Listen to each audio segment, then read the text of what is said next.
Hi, it's Bruce at www.fighterkitecentral.com, and I was about to change a bridle on one of my fighter kites and decided I would do a video about one aspect of the bridles, the way I make them, because it's a little different. I don't know if it's really any better, but I use quite a few small beads. Not only for the bridle, but also for other, well, see, I guess you can't really see it very well. Let's see here. This bead is black, and it's called a seed bead. It's a bead that you can buy in a craft department of almost any store. This one's black and it's shiny. They also come in a matte finish, which is this is a white one that's got a matte finish on it, and they're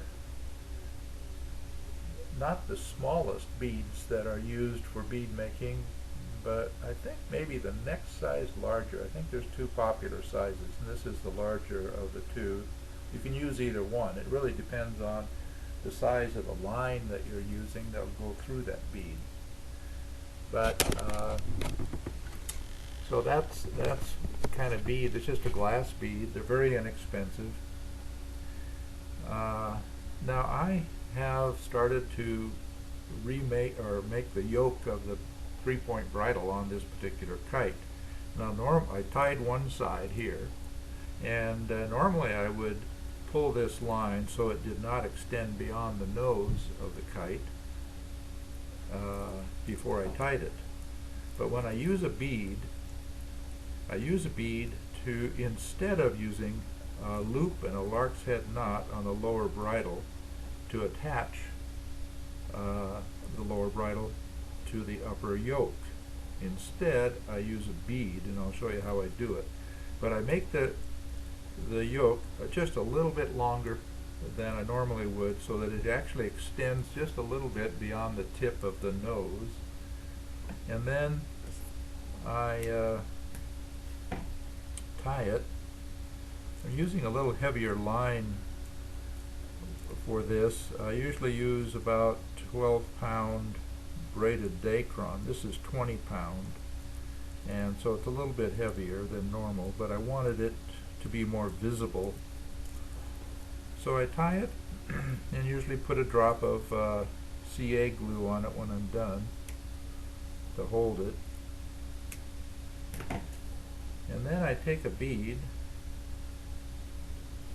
and this is probably going to be difficult to see, unfortunately, but I squeeze at the center. I squeeze the loop so that it is about as small as the two pieces can get in diameter, so it'll go through the bead quite easily. And I slip the bead on over the loop, so then I have a situation that ends up looking like this. Then I simply separate the upper part above the bead, and I twist it so that there is actually like a figure 8. It looks like this. I don't know if you can see that. Yeah, maybe. And then with that figure 8, I fold it over on itself so that it actually becomes one double loop. Then I fold that over onto the bead and pull the bead through those two loops.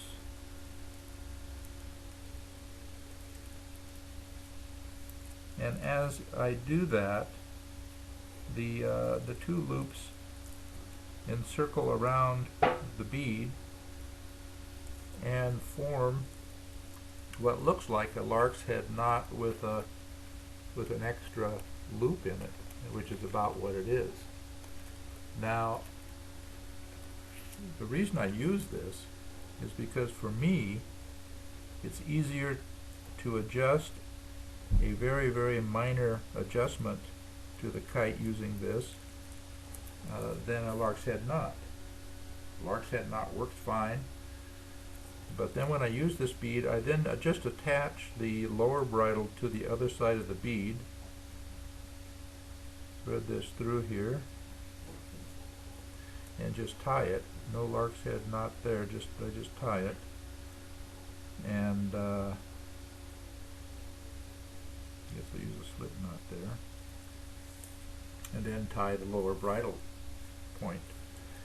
But what I do when I want to adjust the bridle, let's say the yoke needs to be adjusted, I hold the line that I want to lengthen, the side of the yoke I want to lengthen, and I hold the bead very tightly in my hand, and then I just tug on it. And a very, very little bit of tugging will give you a very minor adjustment in the location of that bead, but once it's there, it stays there. It does not move. It's a very secure way of keeping the tuning position of your bridle so it doesn't change over time. Now, a lark's head knot will generally hold its position as well, but sometimes when you open it and close it, just that process alone will shift the position of the lower bridle on the yoke so that the tuning isn't exactly where you expected it to be after the adjustment. So that's one use of a bead.